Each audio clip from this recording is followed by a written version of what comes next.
Telah ditemukannya mayat seorang perempuan anak kecil umur 7 tahun ditemukan setelah kepalanya tuh sudah tidak ada dagingnya, tinggal tulang doang. Mendekati dulu korban yang mau dia perkosa ya. Dan sempat diberikan video dulu untuk ditonton sebelum dieksekusi dan sebelum dihabisi nyawanya. Ini orang tega banget. Lagi-lagi kasus ini menimpa anak di bawah umur. Dan kasus ini benar-benar memilukan karena mayatnya ditemukan setelah 9 hari menghilang dengan kondisi yang sangat mengenaskan. Kepalanya sudah menjadi tengkorak. Ceritain gak? Ceritain aja lah. Assalamualaikum warahmatullahi wabarakatuh. Balik lagi di YouTube kita tercinta, Angga Chandra. Kali ini kita bakal bahas telah ditemukannya mayat seorang perempuan anak kecil umur 7 tahun di pantai Cikakap, Cianjur yang ditemukan setelah 9 hari hilang. Ditemukannya tuh mengenaskan banget. Mengenaskan banget kenapa Bor? Karena ditemukan setelah kepalanya tuh sudah tidak ada dagingnya, tinggal tulang doang karena memang sudah 9 hari. Dan diketahui bahwa anak ini sempat diperiksa dulu dan sempat diberikan video dulu untuk ditonton sebelum dieksekusi dan sebelum dihabisi nyawanya. Ini orang tega banget. Disclaimer dulu, Sapturi ini adalah memang sudah dinobatkan sebagai orang yang pedofil terhadap anak kecil karena dia sudah pernah melakukan hal yang sama di 2011 dan akhirnya udah keluar penjara. Nah 5 bulan setelah dia keluar penjara, mungkin dia udah gak kuat dan memang itu udah mendasar di diri dia. Akhirnya berencana untuk melakukan hal serupa terhadap anak kecil yang lain. Nah ternyata si Sapturi ini sendiri, dia orangnya juga bukan yang nemu di jalan terus langsung dieksekusi ya. Ternyata dia orangnya tuh mendekati dulu korban yang mau dia perkosa ya. Mungkin beberapa hari dia dekatin si Susan, korbannya ini. Lalu di suatu hari sekitar tanggal 17-18 Januari si Susan ini diajak ke tepi pantai Cikakap, Cianjur. Setelah si Susan ini bermain dengan anak-anak sebayanya. Nah lalu mereka berdua pergilah ke pantai ini ya. Nah ketika di pantai ini mereka jalan agak begitu jauh lah dari pemukiman mereka. Akhirnya si Susan ini berhentilah di satu titik yang mungkin menurut Sapturi ini bahwa tempat ini sudah aman gitu. Dan Sapturi ini sebelum melakukan aksi bejatnya, ini orang memang psikopat juga ya. Dia menunjukkan video dulu kepada Susan. Dan Susan mungkin dalam kejadiannya kita reka mungkin apa ini gitu. Dan orang masih kecil kan, nggak ngerti apa-apa, terus dia menolak untuk menonton. Tapi Sapturinya memaksa. Dia paksa untuk Susan tetap menonton video itu. Sambil gugup dan sambil gemeteran, sambil menangis juga, si Susan terpaksa untuk menonton. Akhirnya video porno itu selesai, dilakukanlah pemerkosaan itu terhadap Susan. Sapturi ini akhirnya melakukan hal bejatnya terhadap Susan.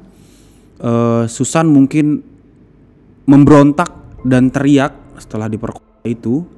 Nggak tahu lah itu ya gimana suasananya ketika udah di lokasi itu, apa yang dilakukan oleh Susan kita juga nggak tahu, hanya Tuhan dan Susan mungkin yang tahu. Dan akhirnya si Susan ini teriak. Nah merasa terancam, takut diketahui banyak orang ataupun terdengar dengan orang, si Sapturi ini akhirnya berniat untuk menghabisi nyawa si Susan. Nah ini penjelasannya belum terlalu jelas ya, cara dia untuk menghabisi Susan ini seperti apa, entah dibekap, entah dipukul, entah di apa, itu belum ada berita yang konkret karena berita ini masih baru banget. Kalau teman-teman semua mungkin tahu kronologi gimana cara si Sapturi untuk menghabisi nyawa si Susan ini, boleh langsung komen di kolom komentar aja. Dan akhirnya setelah Susan ini meninggal dunia, mayatnya ditaruh di semak-semak daun pandan. Temuan kerangka diduga anak-anak perempuan di TKP yaitu sekitaran pantai Ranca Eco, Kampung Cikakap, Desa Tanjung Sari, Kecamatan Agrabita, Kabupaten Cianjur. Di tepi pantai Cikakap Cianjur ini. Nah, setelah 9 hari hilang, akhirnya kasus ini bermula dari seseorang warga yang menemukan mayat terdampar di tepi pantai dekat semak-semak pandan itu. Makanya disinilah dimulai penyelidikan oleh pihak kepolisian ataupun pihak yang berwajib. Pihak yang berwajib pun mendapatkan kesulitan dalam melacak siapa pelaku dan apa motif dari kejadian ini. Kemudian kita lakukan penyelidikan yang mengerucut pada pelaku dan sekali lagi alhamdulillah berhasil kita tangkap pelakunya. Dan akhirnya Sapturi ini diketahui tertangkap setelah 6 bulan kejadian ini terjadi.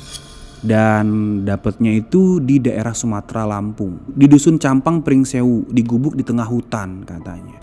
Yaitu di sebuah gubuk di kampung Campang, Kabupaten Pringsewu, Provinsi Lampung. Atas perbuatannya, pelaku dijerat dengan pasal 338 KUHP pidana atau pasal 80 ayat 3 Undang-Undang RI nomor 35 tahun 2014 atas perubahan Undang-Undang RI nomor 23 tahun 2002 tentang perlindungan anak dan atau pasal 285 KUHP dengan ancaman hukuman penjara selama 15 tahun. Wah, benar-benar ya, Sapturi ini umur 45 tahun memperkosa seorang anak dan dihabisi nyawanya juga. Ya aku juga cuma bisa bilang turut berduka cita terhadap Susan dan keluarga. Semoga diterima di sisi Tuhan dan diberi ketabahan dan kesabaran terhadap kejadian ini. Saya turut belasungkawa dan aku juga mau kasih pesan juga untuk teman-teman semua, sebisa mungkin anak kita dijaga, anak kita juga diawasi gitu. Main dengan siapa, walaupun kita nggak tahu ya kejahatan tuh bisa datang dari manapun. Kejahatan bisa tanpa direncanakan, kadang memang kebetulan aja gitu dan ada baiknya semua orang yang kita sayangin kita jaga dengan benar sih.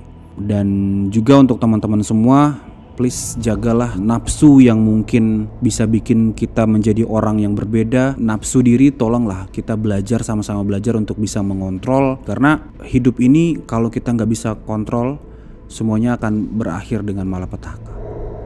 Sekali lagi aku ucapkan untuk teman-teman semua yang mungkin mempunyai cerita yang lebih lengkap ataupun kronologi yang lebih lengkap dengan berita ini. Karena berita ini masih kecil banget, belum naik ke media nasional. Ini aku angkat karena dapat informasi dari Cianjur ya, visit Cianjur. Aku coba untuk angkat ke nasional biar ceritanya bisa lengkap. Dan dengan adanya berita ini, dengan adanya cerita ini juga kita dapat pelajaran bahwa harus hati-hati di setiap waktu dan setiap saat. Terima kasih karena sudah menonton. Jangan lupa like, komen, dan subscribe. Aku juga bakal kasih Rp500.000 untuk teman-teman semua yang mempunyai cerita menarik, horor, unik, ataupun sejarah, fakta unik, ataupun yang lain. Boleh kalian komen di kolom komentar. Yang nanti ceritanya aku ceritain dan aku bikin video, aku bakal kirim uang Rp500.000 untuk kalian semua. Terima kasih karena sudah menonton. Jangan lupa like, komen, dan subscribe. Angga Chandra pamit. Assalamualaikum.